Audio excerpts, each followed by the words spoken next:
Hi Aries, welcome to your reading for July the 4th. So this is a general reading, take what resonates.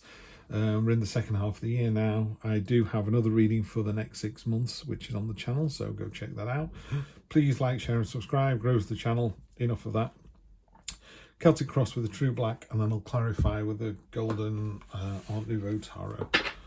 So, Aries, what have we got for you? Communication.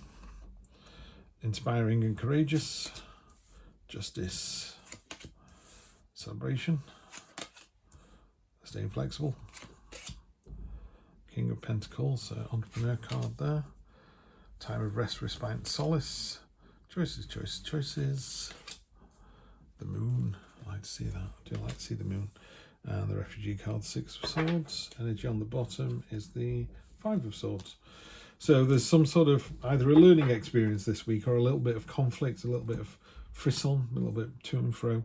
Nothing serious. I'm not seeing anything other than good stuff this week. So Aries, I think you're in for a good one. It's not terribly, I don't see anything cathartic coming through. There's nothing massive on here. This to me would be like, it's just a regular week. So yeah, nothing too much to worry about. So let's have a look. We've got communications coming in and a lot of them. So excuse me, a fair bit of movement going on, so make sure these messages don't get lost in all that kind of enthusiasm and movement and we need to do this, this and this. Just keep an eye on that.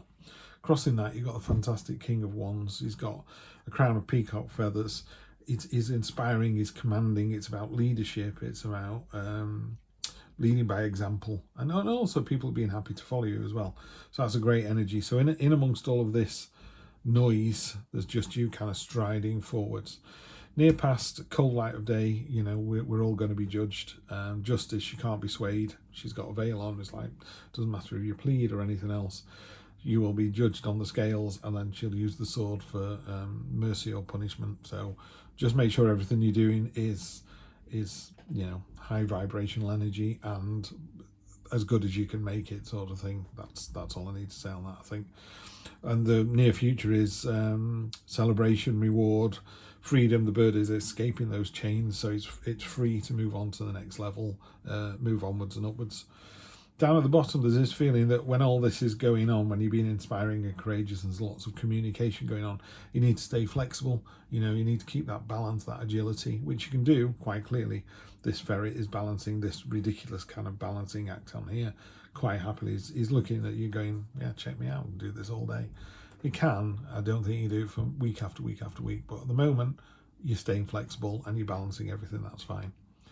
The King of Pentacles up at the top there, this is your headspace. This is how you see the situation. So stammer and tenacity from the antlers there. He's pointing at what he's created. It's also on his clothing. He's got the hammer in his hand. The throne he's sat on is kind of hewn out of granite. It's not there for comfort. It's just, I needed a seat, so I just hit it with a hammer. This is what I sit on. So it's very very deliberate. It's a very deliberate energy, and it's also an entrepreneur card. It's a card of getting stuff done. It's like, you know, if you want a new car or you want a new job or you want a new partner, it goes out and gets one. That's that energy, real no nonsense stuff. So that's great to see.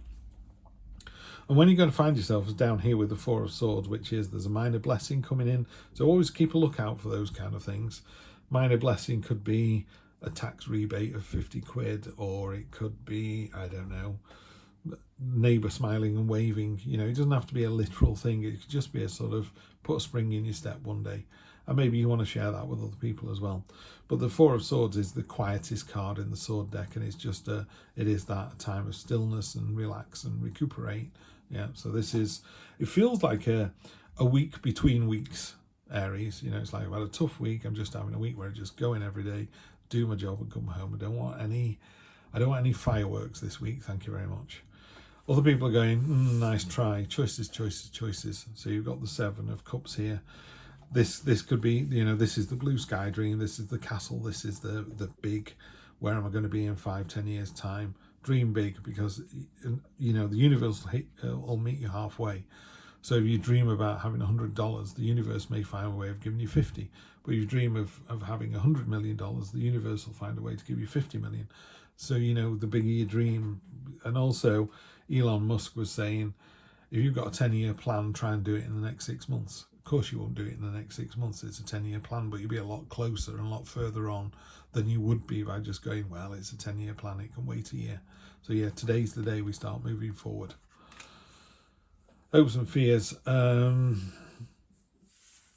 This really, again, it's quite a quiet reading. This is the Moon card, and it's just a card of, it's untapped potential, it's unlimited potential. This water that's pouring out is your energy, you know, and you can have as much of that as you want.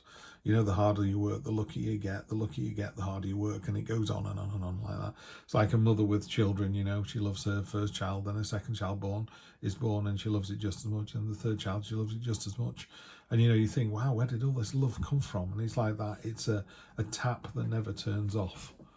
So that's what you've got this week. You've got bags of energy to kind of do the entrepreneur thing, to be open and honest, to find your freedom, to take those communications, to stay agile, to make those choices, and to have rest and respite. It's one of those, you've got enough energy to do all of that. You know, multitasking is not a thing that's been proven, thank goodness, but you are able to complete many, many things this week. And the end result is, sorry, the Six of Swords. Some ships, boats right down at the bottom there. These are burdens. These are the things that weigh you down, that prey on your mind. What happens is, as you sail away to your new destination and your new clean house and your new start and everything else, you can still see them on the horizon. You can still see them in the back of your mind. They're still there. They don't go away till you've dealt with them. So, you know, childhood trauma, relationships that have failed, money issues, work not going as well as you want it to. Unless your boss knows that you're not happy at work, they're not going to do anything about it. They're not supernatural, they're not telepathic, they don't know this. Your partner doesn't know that you're unhappy. You need to tell them all of this. Maybe that's what this quiet week is about, giving you some breathing space to just think. There's no hermit on here, so it's not a going off and disappearing up into your own navel and stargazing or any of that. The moon's probably the most subconscious card we've got here. Let's have a look. Clarify with 3. So a nice quiet week for you, Aries. What I would say is, when you get a quiet week, don't go, oh, nothing happened that week. That's the universe going, trust me, I'm letting you have a breather before we start this sprint again. It's like, that's it. You've done a couple of sprints and you're gassed and you're just on the sideline with your hands on your hips going, oh, I've got another race. And it's like, no, you haven't got anything this week. Just get your breath back. We're going to start again. 3 of Swords is quite simply, it's a time to heal. If you've upset somebody, speak to them about it, get to the bottom of it, resolve it. If somebody's hurt you, speak to them, resolve it, get to the bottom of it. Yeah, so it's about finding that resolution. Double down on the 4 of Swords. It's even more obvious in this. He's sleeping, rest and respite. And here, there is somebody receiving a minor blessing. Could be money, it could be leveling up, it can be anything. But basically, you've got a minor blessing coming in next week. Temperance, find the balance in all things. This doesn't feel like a roller coaster week. It feels like a very kind of gentle stream, yeah? But we're heading towards a waterfall. So there's water in this as well. Yeah, the sun in the horizon there, here's this path. So she's completely in tune with the earth and the water, as above, so below. She's pouring water in one into the other. It's complete understanding of the balance of life. Yeah. She's one of the only angels in the deck as well, so it's this angelic being. So again, if you're into angels and spirit guides, they're around this week more than usual. The sun's coming up, there's a path, the path is there, you know where you need to go, you know what you need to do. If I start doing this reading with an Aries and they were asking me questions, we could get to the bottom of this. Because this is a general reading, you're the one that's going to go, oh, that card, yeah, I know the choices I need to make. Yes, I was a bit of a bugger last week, I need to sort this out. Yeah, I could do with a bit of a break. Yeah, this one, because it's come up twice, the universe is definitely saying, take the quiet week. Yeah, appreciate the respite, because Aries, it's going to ramp up again. Okay, have a great week, and I will see you next Wednesday. Take care.